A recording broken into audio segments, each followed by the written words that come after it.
एक बड़ा सुंदर प्रसंग है। इनका नाम है भक्त रामदास जी। और ये दक्षिण में गोदावरी के किनारे एक कनकावती नाम की नगरी थी, वहां ये रामदास जी रहते थे। ये चतुर्वर्ण के कुल के थे और ये अपने कुल परंपरा के अनुसार जो गृहस्थी की सेवा है वही सेवा करते थे। अत्यंत दैन्य और अत्यंत गरीब, सीधे पूरे शरीर में ठीक से पहनने के लिए वस्त्र भी नहीं थे, खाने के लिए कोई ऐसी व्यवस्था नहीं थी। अगर आज वो सेवा ना करें जो उनके कुल की है तो दूसरे दिन उनके यहाँ रसोई नहीं जलेगी, ऐसी कोई अन्न की भी व्यवस्था नहीं थी। रोज का रोज कमाना और अपने परिवार का भरण पोषण करना, आए हुए अतिथि की सेवा करना, और सत्संग से बड़ा प्यार था उनको। ये दंपति एकमात्र केवल भगवद आश्रित, कोई संपत्ति नहीं, किसी भी तरह का किसी से कोई व्यवहार नहीं, क्योंकि व्यवहार लोग धनी मानी से करते हैं, गरीब अकिंचन से नहीं करते हैं।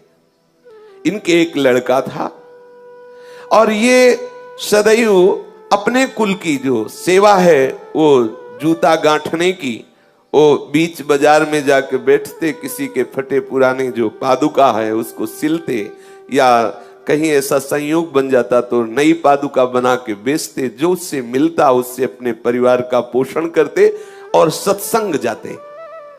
ये बड़े महिमा की बात है। जब कहीं सत्संग में रुचि होने लगे तो समझ लेना कि अब प्रभु आपके ऊपर बरस पड़े हैं। सत्संग में रुचि होना अर्थात भगवत प्राप्ति का मार्ग खुल गया है, क्योंकि सत्संग सुनने वाले को निश्चित निश्चित अविद्या का नाश करके भगवत अनुराग की प्राप्ति होती ही होती है। सत्संग से विवेक प्रकट होता है, विवेक जो है मोह का नाश कर देता है। सत्संग में सबसे पीछे जाके बैठते और जो वैष्णव भगवत चर्चा करते, ये उनके मुख की तरफ ताकते रहते। कोई पढ़े लिखे तो थे नहीं, तो जो बात समझ में आती नहीं तो बस सुनते, और जब भगवान नाम कीर्तन होता तो नाचने लगते। उनका साहस भी नहीं हुआ कि उन वैष्णव से कह सके कि आप हमें दीक्षा दीजिए। बस सत्संग में जो नाम कीर्तन होता उसी नाम को उन्हें पकड़ लिया। बस मन में बार बार कृष्ण गोविंद ऐसा बोलते, और एकांत में वो कभी कभी पुकार उठते हृदय से, हे हरि मैं जैसो तैसो तेरो, हे हरि मैं जैसो तैसो तेरो। इतना ही याद हुआ, बस इतना ही। पद नाम से, शास्त्र स्वाध्याय नाम से, बस इतना ही, हरि मैं जैसो तैसो तेरो। और सत्संग में नियमित जाके बैठना, कुछ समझ में आए या ना आए, जब नाम कीर्तन होता तो बड़ा आनंद मिलता। और वही कृष्ण कृष्ण गोविंद गोविंद हरि हरि, और बीच बीच में आ भर के हरि मैं जैसो तैसो तेरो, मैं जैसा हूं वैसा आपका हूं, मैं जैसा हूं हे हरि आपका हूं। तीन प्राणी, स्वयं, पत्नी और पुत्र, जो इस सेवा से उनको अर्थ मिलता, उससे परिवार का पोषण, कोई अतिथि पधारता उस अतिथि की सेवा, और जो सत्संग में जाते हैं नियमित, बस उनके हृदय में एक बात बैठ गई, कैसे इस जगत के मालिक को रिझाऊं। ना तो मेरे में कोई योग्यता है, ना पढ़ा लिखा हूं, ना धन है, ना पवित्रता है, मैं किसी योग्य नहीं, कैसे रिझा। क्या मेरे से कभी प्रभु रीझ सकते हैं? बिल्कुल अनपढ़, कोई शास्त्र का ज्ञान नहीं, कोई पवित्रता का ज्ञान नहीं, कोई पद्धति का ज्ञान नहीं। आप देखिए, प्रभु केवल भक्ति से प्रसन्न होते हैं, जानते भी नहीं हो कि भक्ति किसे कहते हैं। आगे इनके प्रसंग में देखिएगा, एकदम भोले भाले, जानते भी नहीं कि भगवान की कोई भक्ति भी होती। बस सत्संग में पहुंच जाना, जैसे सत्संग हो रहा है, पहली बार गए, बैठ गए, अच्छा लगा, क्योंकि सत्संग का एक जो वातावरण होता है, कोई कितना भी अज्ञानी विषय जीव हो, उसके हृदय को परम शांति शीतलता, तभी नींद आ जाती है। अगर वो किसी को नींद ना आती हो तो सत्संग में बैठ जाओ, इंद्रियों को विश्राम मिलता है। भले वो सोच समझ ना हो तो भी उसको विश्राम मिल जाएगा, वो नींद में चला जाएगा। अगर वो सतोगुणी है, भगवत भक्त है, तो भाव में चला जाएगा, और अगर उसकी पहुंच नहीं हुई भाव में तो वो विश्राम को प्राप्त होता है। समस्त इंद्रियां सुखद अनुभव करने लगती हैं, धीरे धीरे विवेक बढ़ता है।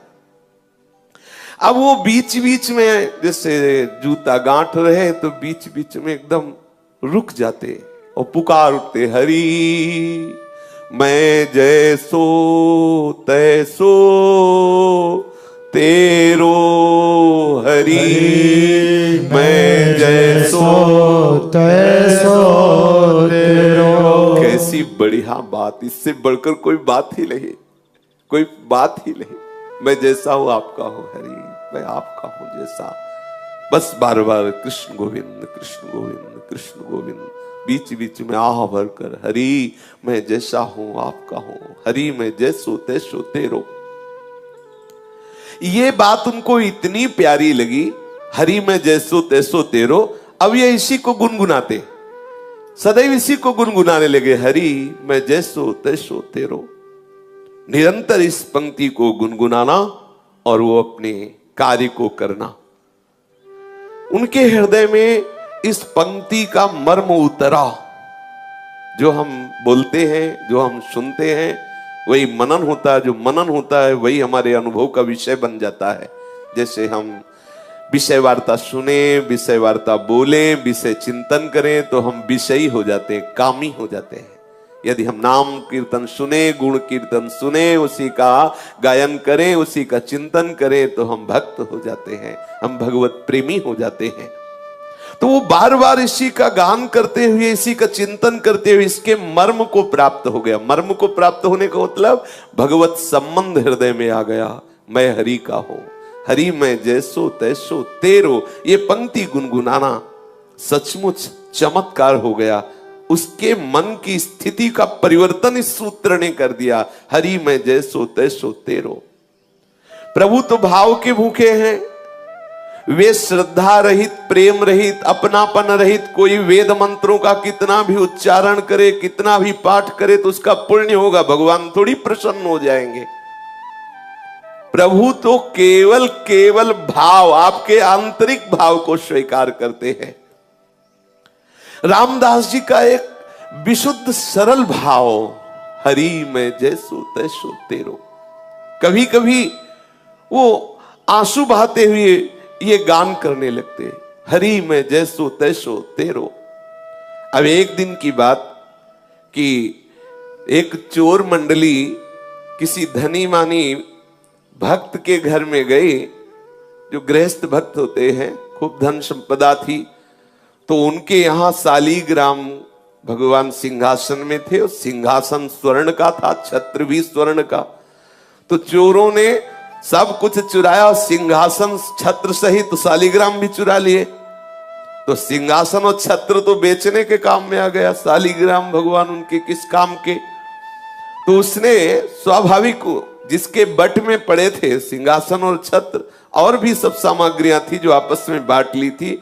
उस चोर ने विचार किया कि ये पत्थर हमारे किस काम में आएगा। तो जा रहा था तो देखा बाजार में वो जूता गांठ रहे थे रामदास जी। भाव में बार बार ऐसे गांठते गांठते रुक जाते और कहे, हे हरि मैं जैसो तैसो तेरो। कैसी रसमयी स्थिति, आहा।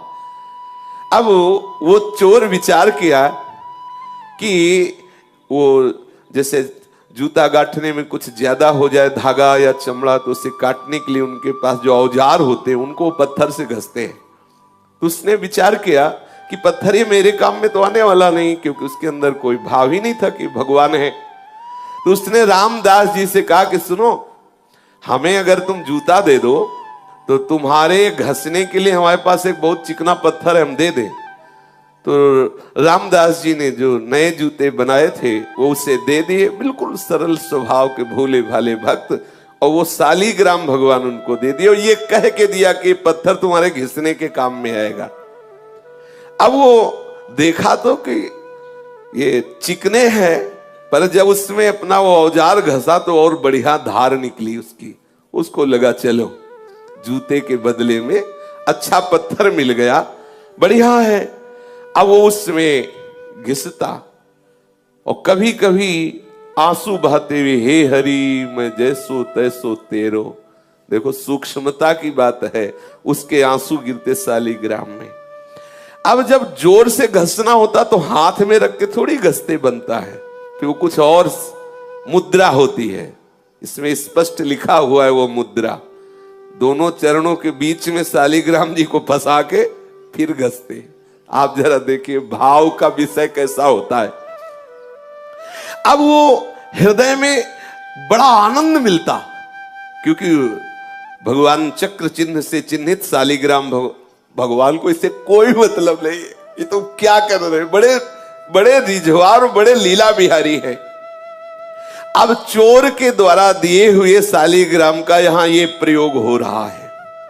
दूसरे की पादुका गांठना, उसमें धागा बढ़े तो उससे जो काटते हैं वो यंत्र उनका, उसको उसमें रगड़ते। ये एक दिन कोई पंडित जी अपनी पादुका ठीक कराने आए, तो जब दृष्टि गई तो उन्होंने देखा कि अरे ऐसे शुभ चिन्हों से युक्त, जिसमें चक्र का चिन्ह बना हुआ है, ऐसे चिन्ह से युक्त तो साक्षात शालिग्राम है।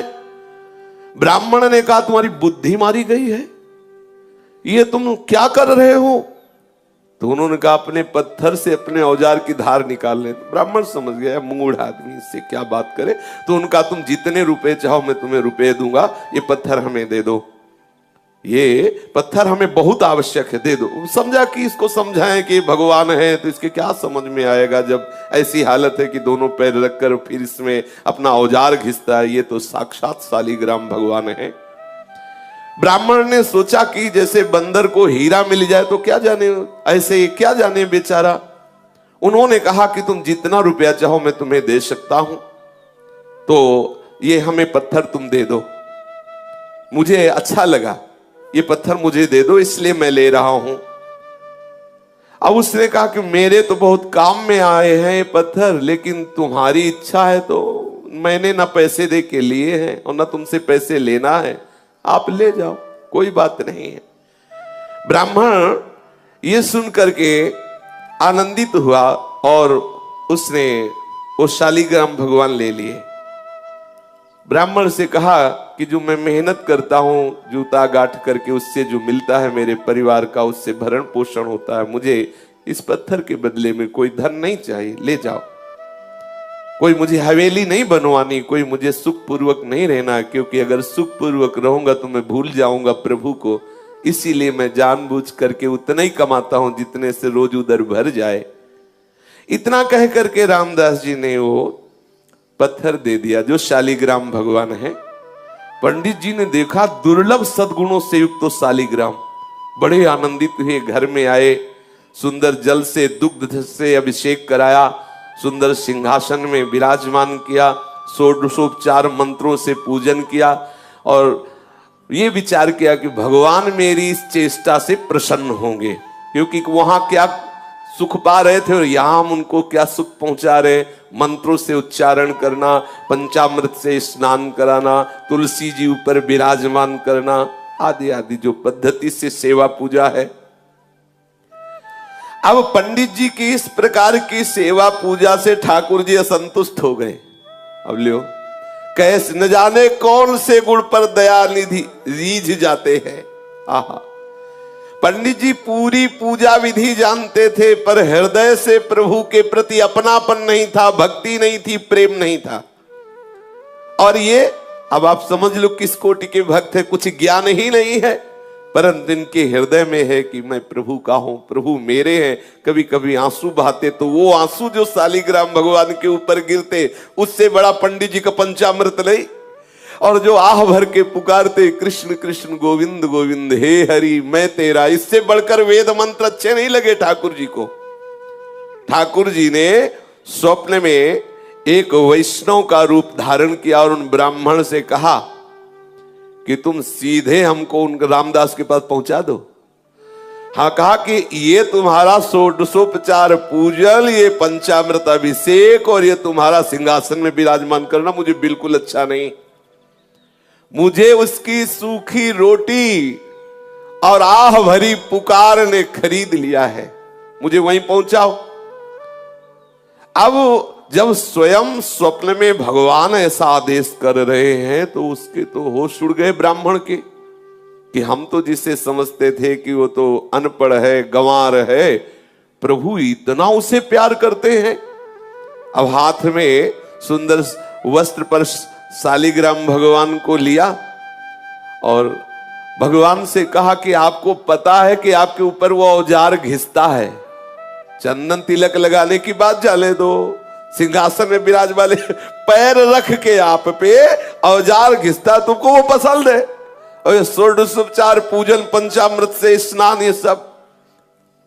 प्रभु ने कहा जब वो आंसू बहाते हुए नाम बोलता है ना, कृष्ण गोविंद हे हरि मैं तेरा, मुझे इतना सुख मिलता है कि वेद मंत्रों से मुझे सुख नहीं मिलता। और जब वो मेरे ऊपर पैर रखता है तो मुझे ऐसा लगता है वो आत्मसमर्पण कर रहा है पूरा। यही है, इनसे कौन पार पावे?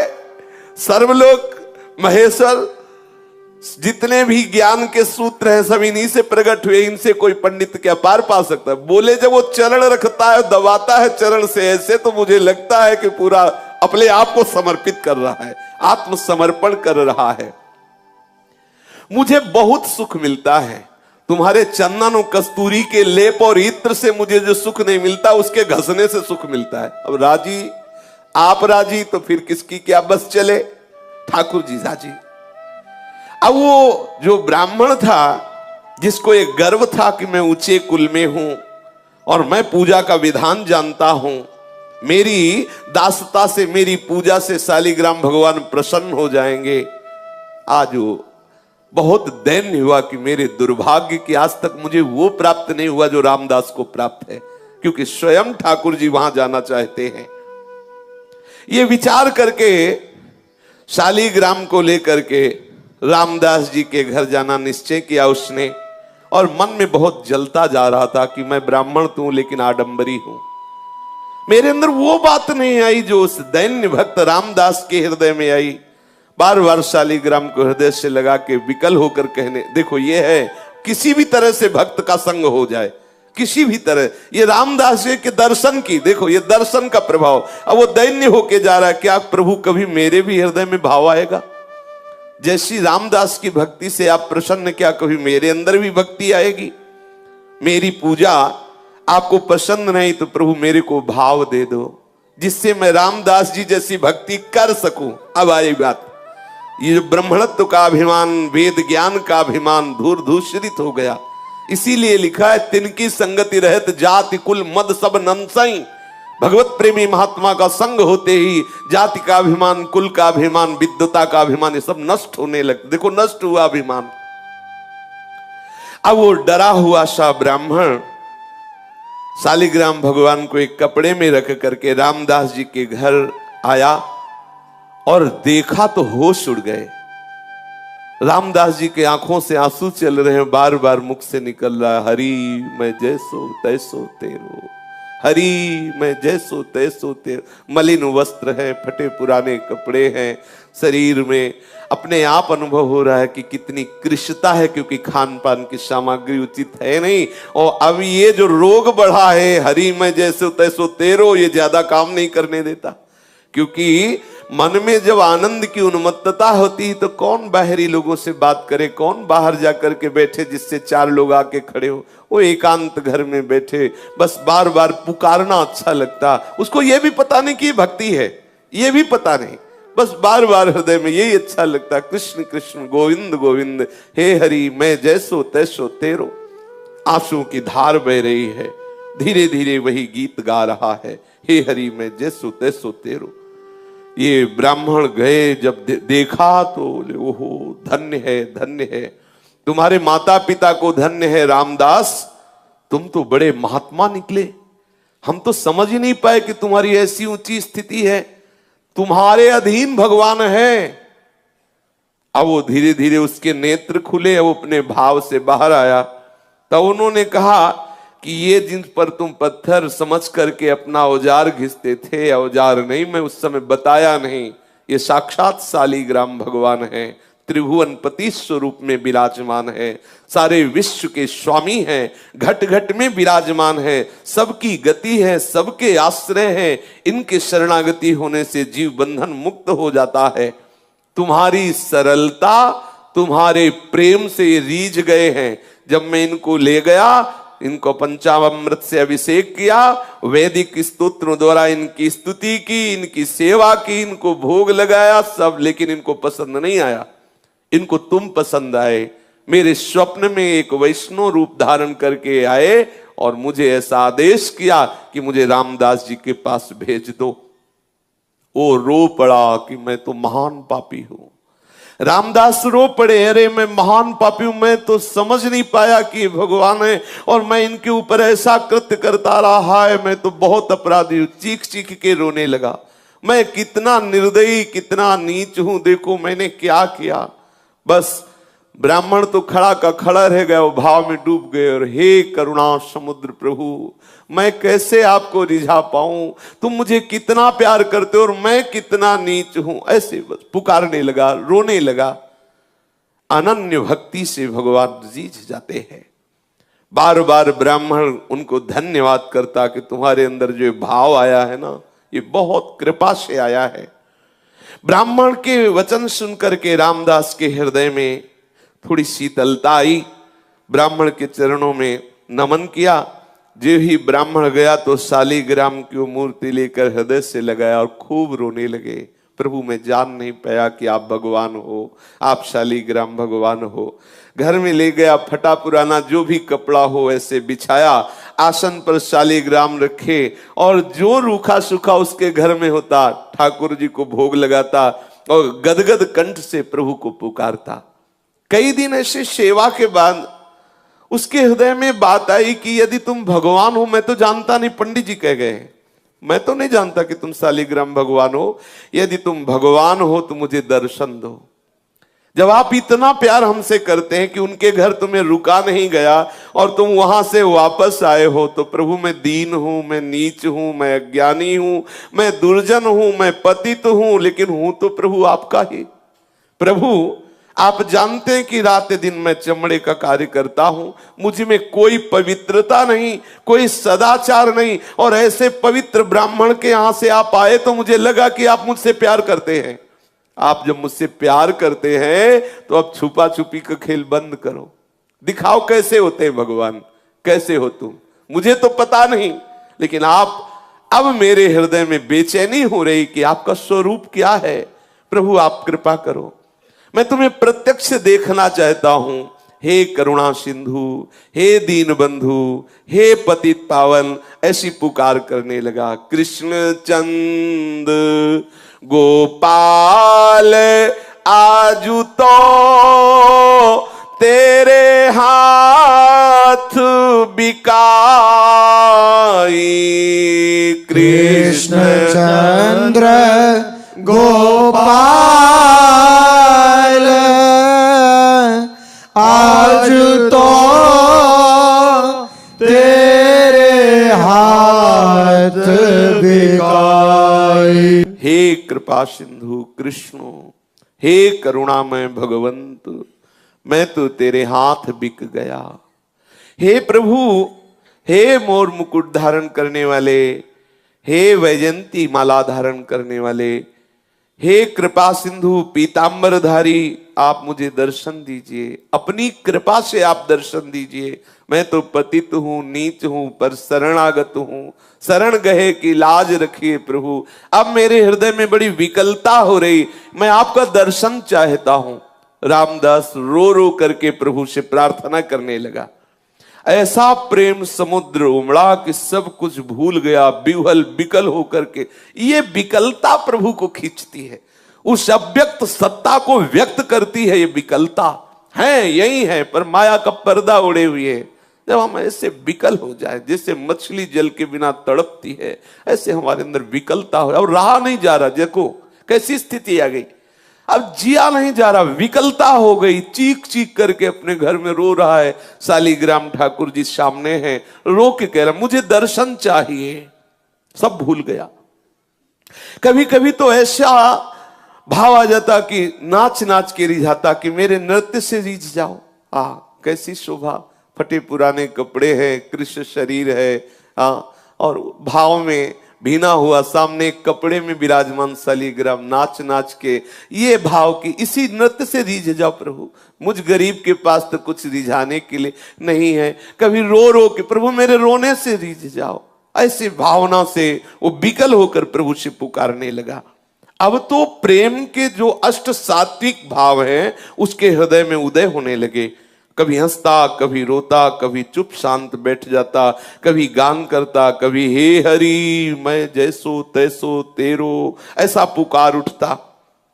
उसके हृदय में इतनी जोर से लालसा जागी कि प्रभु का वियोग इससे असह्य हुआ और प्रभु को असह्य हो गया अब रुकना।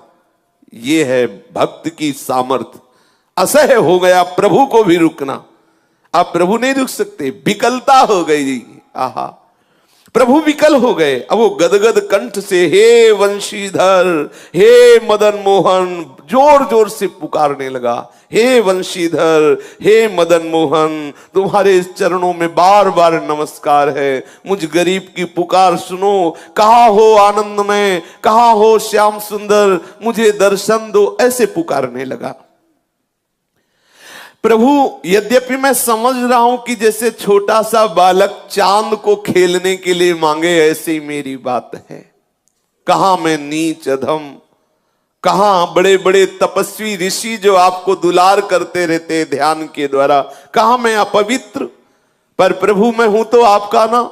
मैं क्षुद्र हूं, दीन हूं, नीच हूं, जैसा भी हूं आपका हूं। पर अब मेरे हृदय में एक ही है, आपके दर्शन नहीं मिलेंगे तो मैं प्राण त्याग दूंगा। मैं नहीं जी सकता आपके बिना। क्या करूं, मुझसे जिया नहीं जा रहा। ये स्थिति है। कैसी कृपा होती प्रभु की अपने भक्तों पर, प्रभु के बिना अब जिया नहीं जा रहा। ये मतलब अब इस बात में केवल वाणी लड़खड़ाती है। ये केवल प्रभु देते हैं। भजन साधन और सब एक तरफ, ये बात अब जिया नहीं जा रहा। वो हृदय में ऐसी विकलता, एकांत बैठा हुआ पुकारता रहता है, अब जिया नहीं जा रहा। ये बात जिनके हृदय में आ गई, बस मिलन नजदीक है। जब जिया न जाए, नहीं खान पान ते भावे, नहीं कोमल वसन सुहावे, सब विषय लगे ते खारा है, हरि आशिक का मग्न। अब कुछ अच्छा नहीं, बस अब जीवन है तो हरि से है, अगर नहीं मिले तो जीवन नहीं। ऐसी विकलता हृदय में। अब मैं तुम्हारे लिए ही जी रहा हूं, बस हमारा जीवन प्रभु के लिए है। प्रभु यदि आप न आए तो इस जीवन का अंत हो जाएगा, क्योंकि आप कुछ सुहाई नहीं दे रहा। मैंने तो कभी जाना ही नहीं कि तुम प्रभु हो। देखो मैंने आपका निरादर किया, पर आपने प्यार किया। मैंने निरादर किया, मैंने जाना ही नहीं कि तुम शालिग्राम के रूप में चोर के द्वारा मेरे पास स्वयं आए हो। मैंने जाना ही नहीं। मैंने तो औजार घिसा, आपके ऊपर चरण रखे, आपको माना ही नहीं कि आप भगवान हो, लेकिन आप मुझसे प्यार करते हो। मैं उसी प्यार की दुहाई दे के कह रहा हूं कि आप मेरे से मिल जाओ, मेरे से मिल जाओ हे कृपा सिंधु। तभी मेरे अंदर ये हिम्मत आई कि मैं ऐसा कह सकूं कि मेरे से मिल जाओ। दीन दयालु, मेरा साहस आपकी कृपा पर निर्भर है। बोलो, आप एक सदाचारी वेदज्ञ ब्राह्मण के यहां जाकर भी संतुष्ट नहीं हुए, मुझ मैले कुचेले आचरण वाले के घर आए प्रभु, इसीलिए मेरा साहस हो रहा है। आप एक बार मेरे नेत्र गोचर हो। यदि दर्शन ना देना होता तो ये आपने ललक क्यों लगाई? ये आपने ललक क्यों लगाई? आप क्यों आए मेरे पास? क्यों मुझे सत्संग में ले गए? क्यों वो बातें सुनाई? क्यों अपना नाम अपनी जिह्वा पे लाए? क्यों ऐसी लीला की? मैं तो जैसा था वैसा पड़ा रहता, लेकिन आपने ही ये ललक लगाई, आप ही मुझे आगे बढ़ाए। तो अब आप मिल जाइए प्रभु, मैं जैसा हूं तुम्हारा हूं, अब मिल जाइए। बस बार बार यही, एक बार सांवरे ये अपना चांद सा मुखड़ा मुझे दिखा दो। मेरा चित्त विकल हो रहा है, हे मेरे मनमोहन, करुणा की वर्षा कर दो। इस दीनहीन कंगाल के पास कुछ ऐसा नहीं है जिससे मैं तुम्हें रिझा पाऊं। इस प्रकार विकलता हुई। भक्त का विशुद्ध भाव भगवान को अधीन कर लेता है।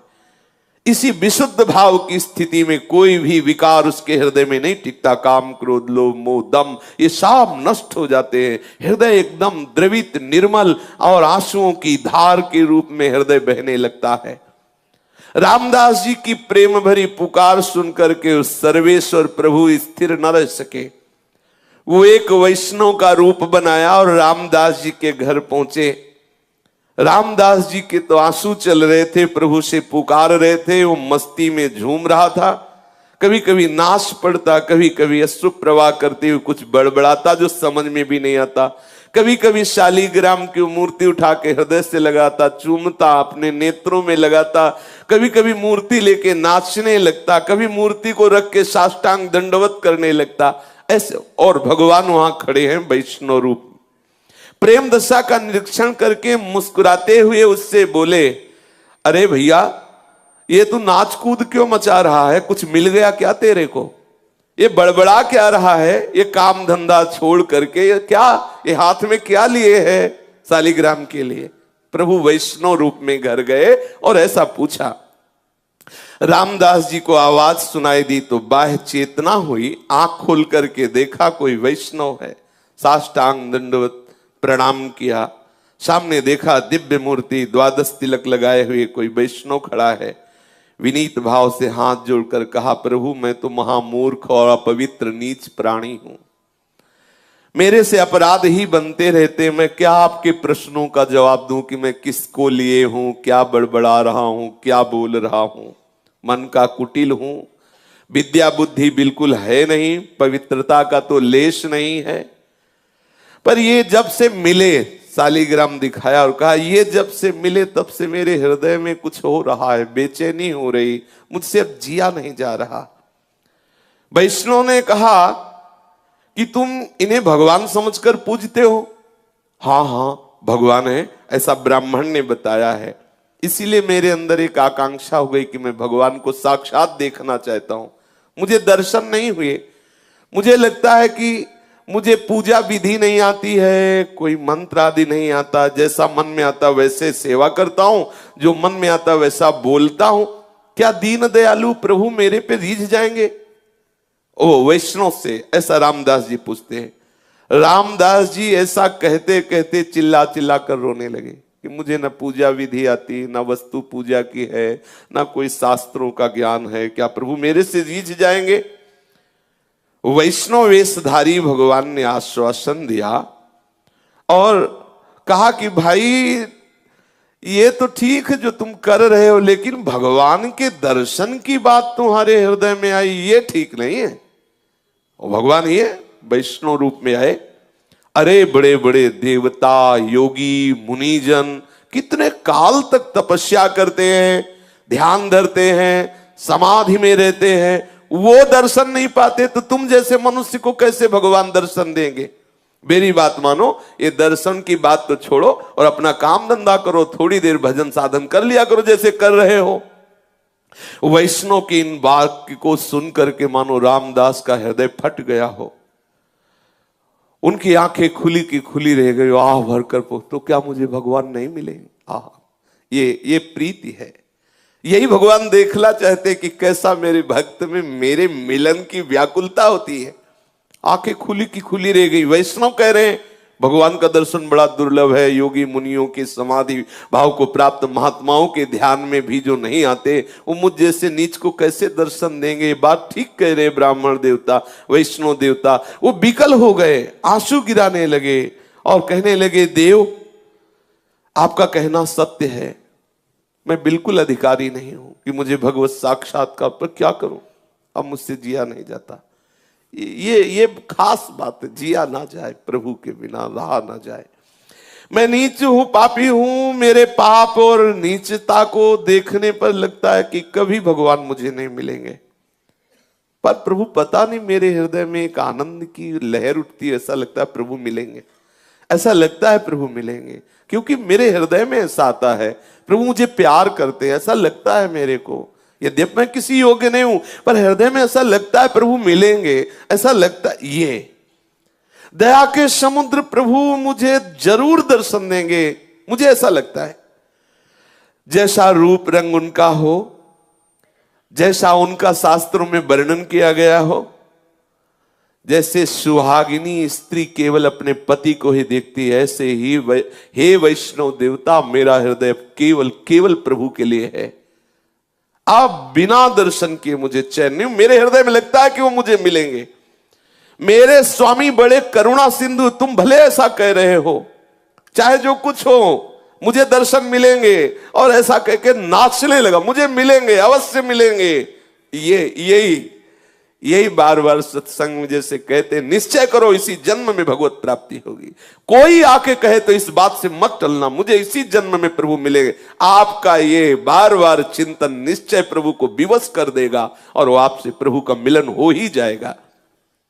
रामदास जी नाचने लगे, फिर विकल होकर के पुकारने लगे, और प्रभु खड़े हुए देख रहे हैं उसकी भावदशा को, जैसे सुतीक्ष्ण जी की भावदशा को भगवान श्री राम छुप करके देख रहे हैं। मीठे स्वर में फिर बोले, वैष्णव स्वरूप भगवान, बेटा रामदास, तेरा जीवन धन्य है। देख, मैं वैष्णव भेष में तेरे को देखना चाहता था कि तू मेरे प्यार में कितना विकल है। देख, मेरे को देख। जब ऐसा कहा तो आंख खोल के देखा तो वैष्णव नहीं थे, वो वैष्णव के आराध्य देव थे भगवान श्याम सुंदर। अनंत अनंत कोटि सूर्यों जैसा प्रकाश जिनकी श्री चरण नख से प्रकाशित हो रहा था, अचानक आंख खुलते ही आंख मुंद गई, इतना तेज। उसने देखा कि मदन मोहन त्रिभंगी लाल बंशी अधरों पर धारण किए हुए ललित त्रिभंगी स्वरूप से बड़े आनंद मुद्रा में विराजमान है, और रामदास जी की ऐसा सुंदर रूप, वो तो आनंद समुद्र में डूब गया कि अभी तक मेरे से भगवान ही बात कर रहे थे। रोज मिलते रोज वैष्णव जनों को, आप भी पहचानना, किसी न किसी रूप में आके वो ठिठोलिया करता है, किसी न किसी रूप में आके वो रोज मिलता है। पकड़ना, रोज परीक्षा करो, कहीं इस रूप में मेरे प्रभु तो नहीं आ गए, कहीं इस रूप में मैं चूक न जाऊं, मेरा प्रीतम किसी, यही तो वैष्णवता है, सब रूपों में झांकना, मेरा प्रीतम आया है इस रूप में। आप निश्चित देखना, एक दिन वो पकड़ जाएगा। और वो जैसे रामदास जी के सामने अपनी उस छद्म भेष को हटा दिया, ऐसे ही हटा देगा। वो किसी रूप में रोज आता है, वो ऐसा नहीं है, करुणा का समुद्र है, वो रुक नहीं सकता, नहीं रुक सकता, वो तुम्हारे पास ही है, रोज तुम्हें दुलार करता है। सच्ची मानिए, जिस दिन ऐसी विकलता हो जाएगी उस दिन वो पर्दा हटा देगा, और ऐसा ही सुख मिलेगा जैसा रामदास जी को मिला। सामने देखा सच्चिदानंद घन विग्रह प्रभु श्री हरि श्री कृष्ण चंद्र, पूरा घर प्रकाश से युक्त है। अब तो उछल पड़ा, आनंदित हो गया, वो सारी की सारी व्याकुलता आनंद में बदल गई। महाअमृत में सुख, बार बार प्रणाम कर रहा है। सामने नौ किशोर ठाकुर ललित त्रिभंगी विराजमान है, बार बार प्रणाम कर रहा है, बार बार श्री चरणों को स्पर्श कर रहा है। स्तुति करना चाहता पर आता नहीं है कुछ, इसलिए ऐसे कुछ बोलने की चेष्टा करता है। प्रभु उतने में ही मंद मंद मुस्कुरा रहे हैं। फिर अचानक भगवान अंतर ध्यान हो गए। अब तो पुनः दर्शन के लिए छटपटाने लगा, भूमि पर लौटने लगा, बड़ी ही तन्मय स्थिति हो गई। योग वियोग की सानंदमयी अवस्था में डूबा हुआ निरंतर, कभी देख रहा है भगवान उसके समीप है, कभी देख रहा अंतर ध्यान हो, ऐसी विकलता। एक बार दर्शन होने के बाद फिर कभी ऐसा नहीं होता कि प्रभु नेत्रों से उजल हो जाए, बस जाते हैं नेत्रों में।